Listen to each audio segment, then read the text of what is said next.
رمضان کے پہلے عشرے میں میں ڈاکٹر عمر عادل آپ کے سامنے رمضان فیضان ٹرانسمیشن لیے ہوئے حاضر ہوں۔ یہ میری سعادت ہے۔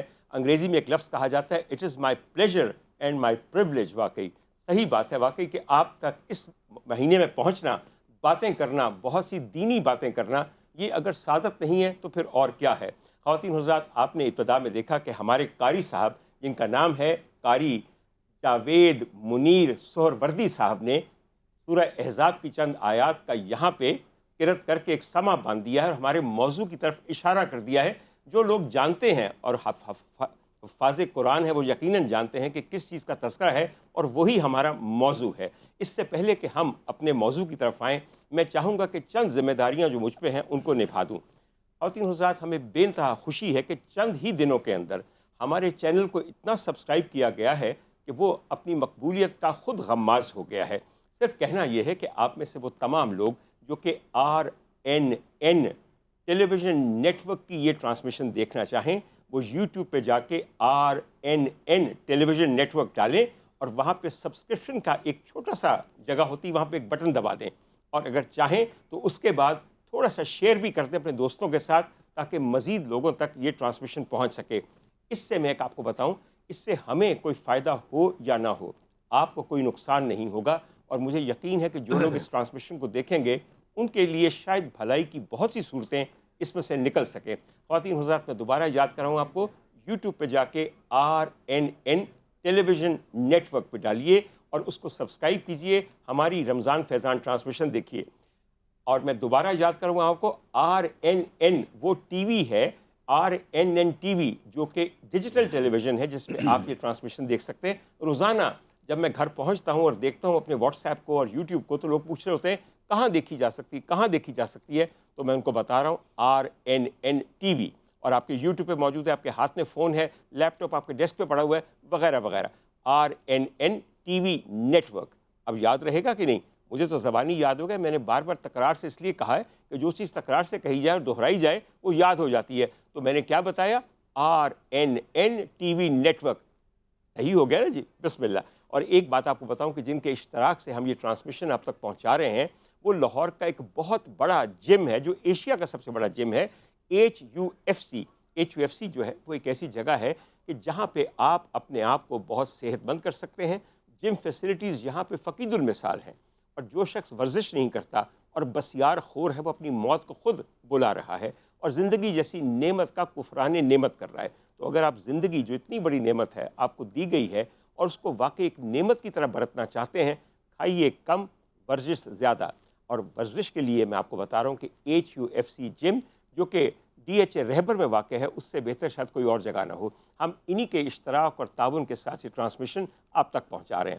خواتین حضرات، میرے یہ دو اہم ذمہ داریاں تھیں جو میں نے آپ کو بتا دیں، اور اب میں اس چیز کی طرف آ رہا ہوں کہ جس کے لیے میں کب سے منتظر تھا کہ کب ہم اس ٹاپک پہ آئیں جو کہ آج ہمارا منتخب موضوع ہے۔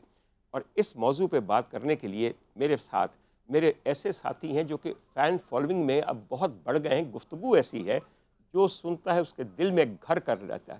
سب سے پہلے میں آپ کا تعارف کرواؤں گا جناب علامہ سید فرحان حیدر صاحب سے، جن کا پورا نام علامہ سید فرحان حیدر عابدی ہے۔ یقین کیجئے پہلے دن سے مجھے یہ نام یاد ہو گئے، مگر میں دوبارہ دبا کے اس لیے کہتا ہوں کہ روزانہ جب نئے لوگ ان کی گفتگو سنیں تو وہ اچھی طرح متعارف ہو جائیں کہ ہمارے پہلے شریک محفل علامہ سید فرحان حیدر عابدی صاحب ہیں، اور ان کے ساتھ تشریف رکھتے ہیں علامہ محمد اظہر منیر سہروردی، خلیفہ مجاز بہاؤالدین زکریا کے دربار کے۔ اور ایک دن میں آپ کو بتاؤں گا کہ خلیفہ مجاز کیا ہوتا ہے اور کسی بزرگ کا خلیفہ مجاز ہونا کتنا بڑا اعزاز ہے۔ خواتین حضرات، ان دونوں اصحاب کی موجودگی کی وجہ سے میں حوصلہ پاتا ہوں، میری خام اور ناقص گفتگو تھوڑی بہت کہیں نہ کہیں سے صحیح لگنی شروع ہو جاتی ہے۔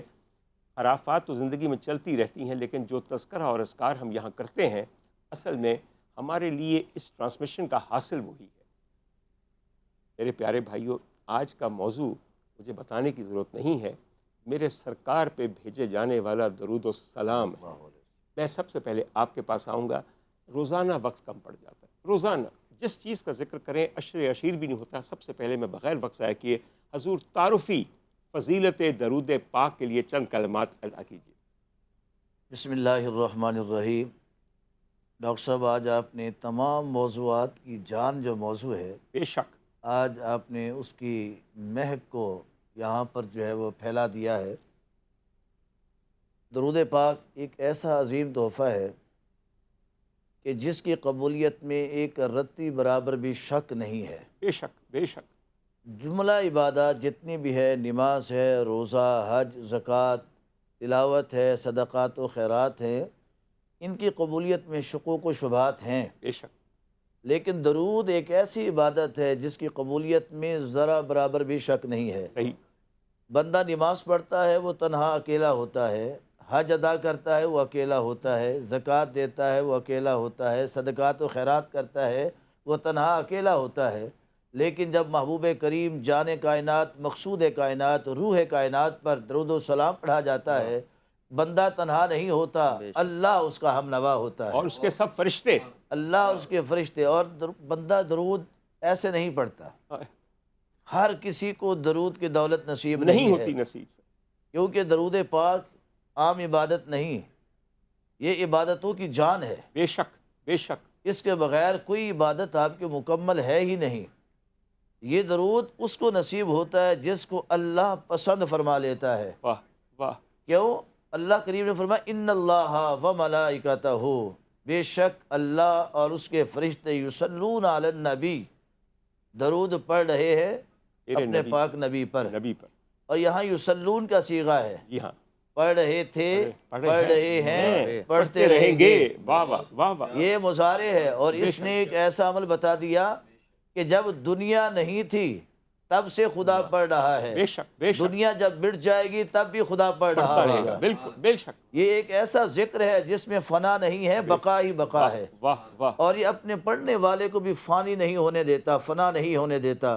جو درود پڑھتا ہے وہ تا قیامت، اس کا نام جو ہے صبح قیامت تک وہ زندہ و تابندہ ہو جاتا ہے۔ واہ واہ اور سب سے بڑی اس کی اہمیت و فضیلت دیکھیں کہ انسان جب درود پڑھتا ہے آقا کریم کی ذات پر، تو وہ یہ نہ سمجھے کہ میں درود پڑھ رہا ہوں تو نبی کریم صلی اللہ علیہ وسلم کے درجات بلند ہو رہے ہیں، نہ، درود پڑھنے والا درود پڑھتا جاتا ہے، اس کے درجات خود ہی بلند ہوتے جاتے ہیں۔ مولانا تعداد بتائیے، کتنے درجات، کتنی نیکیاں ملتی ہیں اور کتنے گناہ زائل ہوتے ہیں؟ حضرت ابو ذر غفاری رضی اللہ تعالیٰ عنہ، قربان جائیں ان کی عظمت و شان پر، سرکار کے غلام ہیں، پیارے صحابی ہیں، جن کے وعدے پر پاک نبی صلی اللہ علیہ وسلم کو بڑا ناز تھا۔ واہ آپ سرکار ان کے ہاں تشریف فرما ہیں، جبرائیل آتے ہیں اور بڑے خوش ہیں، بڑے خوش ہیں، عرض کرتے ہیں یا رسول اللہ صلی اللہ علیہ وسلم، آج میں آپ کی امت کے لیے ایک تحفہ لے کے آیا ہوں، بشارت لے کے آیا ہوں۔ میں جبریل وہ کیا ہے؟ عرض کی یا رسول اللہ صلی اللہ علیہ وسلم، جب آپ کا کوئی امتی آپ پر ایک مرتبہ درود پڑھتا ہے، اللہ اس کو 10 رحمتیں عطا فرماتا ہے، واہ واہ 10 درجے بلند فرما دیتا ہے، 10 اس کے گناہ مٹا دیتا ہے۔ اور نیکی کیا ہے ڈاکٹر صاحب؟ آج ہم نے نیکی کو سمجھ رکھا ہے شاید کوئی چھوٹا بہت تحفہ ہوگا۔ آقا کریم علیہ الصلوۃ والسلام فرماتے ہیں جو اللہ راضی ہو کر میرے امتی کو نیکی کا تحفہ عطا فرماتا ہے، اس کا جو اپنا حجم ہے وہ اتنا بڑا ہے کہ زمین و آسمان میں وہ نیکی سما جائے تو زمین و آسمان اس کا احاطہ نہیں کر سکتی، بے شک بے شک بالکل۔ اتنی عظمتوں کا حامل ہے۔ اور یہاں پر ایک اور بڑی محبت والی بات ہے عظمت درود کے حوالے سے، کہ ایک تو بندہ جب درود پڑھتا ہے، ہم یہاں بیٹھے ہوئے ہیں آقا کریم کی درود کی کچہری لگا کر، یہ گوشہ درود بن گیا ہے۔ بے شک بے شک بے آج شک ہمارا یہ اسٹوڈیو گوشہ درود بن بے گیا شک ہے، بے شک اور یہ ہمارا پیغام بارگاہ رسالت مآب میں ڈائریکٹلی پہنچ رہا ہے۔ بے شک اس کچہری میں اس وقت ہمارے ناموں کے وہاں پکار ہو رہی ہے، منادی ندا کر رہا ہے یا رسول اللہ فلاں جگہ پر آپ کے دیوانے بزم لگا کے، محفل سجا کے آپ کے ذکر پاک کو اجاگر کر رہے ہیں، بلند کر رہے ہیں، کوشش کر رہے ہیں۔ وہاں کچہری مصطفیٰ میں آپ کا اور میرا نام لیا جا رہا ہے، ہمارے باپوں کا نام بھی لیا جا رہا ہے، باپوں کا نام ہے، ماؤں کا نام ہے، حسب و نسب کو پکارا جاتا ہے۔ تو درود پاک اتنی عظمت والی اللہ کریم کی طرف سے ایک تحفہ ہے غلاموں کے لیے کہ جبرائیل آتے ہیں، کریم آقا صلی اللہ علیہ وسلم کی بارگاہ میں بڑے خوش ہیں، بہت خوش ہیں۔ میرے کریم نے فرمایا جبریل آج بڑے خوش ہو۔ عرض کی یا رسول اللہ صلی اللہ علیہ وسلم بات ہی کچھ ایسی ہے۔ فرمایا جبریل کیا بات ہے؟ عرض کی یا رسول اللہ صلی اللہ علیہ وسلم آپ کا امتی جب کوئی بھی نیک عمل کرتا ہے، نماز پڑھتا ہے، اللہ اسے جو جزا دیتا ہے، میں جبریل اس کو اپنی انگلی کے پوڑوں کے اوپر شمار کر لیتا ہوں۔ صحیح، بالکل حج صحیح۔ ادا کرتا ہے، اللہ جو جزا دیتا ہے میں اپنی انگلیوں پر شمار کر لیتا ہوں۔ یا رسول اللہ صلی اللہ علیہ وسلم زکوٰۃ دیتا ہے، اللہ جو جزا دیتا ہے اسے میں اپنی انگلیوں پر شمار کر لیتا ہوں۔ آپ کا امتی صدقات و خیرات کرتا ہے، رب راضی ہو کر جو جزا دیتا ہے جبریل اس کو شمار کر لیتا ہے۔ تو میں جبریل تیرے علم کی وسعتیں کیا ہے؟ عرض کی یا رسول اللہ صلی اللہ علیہ وسلم اگر میں صحرا کے اوپر سے گزرتا ہوں تو ریت کے ذروں کو شمار کر لیتا ہوں، اگر جنگل کے اوپر سے گزرتا ہوں درختوں اور درختوں کے پتوں کو شمار کر لیتا ہوں، سمندروں کے اوپر سے گزرتا ہوں، سمندر میں پانی کے کتنے قطرے ہیں ہر قطرے کو شمار کر لیتا ہوں، زمین پر بارش برستی ہے اس میں کتنے قطرے بنتے ہیں ہر قطرے کو شمار کر لیتا ہوں۔ یا رسول اللہ صلی اللہ علیہ وسلم انسانوں کے اوپر سے گزرتا ہوں، ان کے سروں پر کتنے بال ہیں ایک ایک بال کو شمار کر لیتا ہوں۔ لیکن کملی والے ایک ایسا موقع ہے جب میری گنتی کی حد ختم ہو جاتی ہے، میرے عادات ختم ہو جاتے ہیں، میرے علوم جواب دے جاتے ہیں۔ فرمایا جبریل وہ کون سی منزل ہے؟ عرض کی یا رسول اللہ صلی اللہ علیہ وسلم آپ کا امتی جب ایک مرتبہ محبت و اخلاص سے آپ پر درود و سلام پڑھتا ہے اللہ اتنا نواز دیتا ہے، اتنا نواز دیتا ہے، جبریل کی گنتی ختم ہو جاتی ہے، اس کی عطا ختم نہیں ہوتی۔ بے شک بے شک بے شک مولانا، خدا تعالیٰ آپ کو اجر دے یہ بات یہاں کہنے کا، اور توفیق دے آپ کو سننے والوں کو کہ ابھی اسی ٹرانسمیشن کے دوران اپنے سرکار کے حضور ان پہ درود و سلام بھیجیں تاکہ چند نیکیاں، چند رحمتیں اور اللہ برکت ڈالتے تو کثرت درود آپ کا شعار بن جائے۔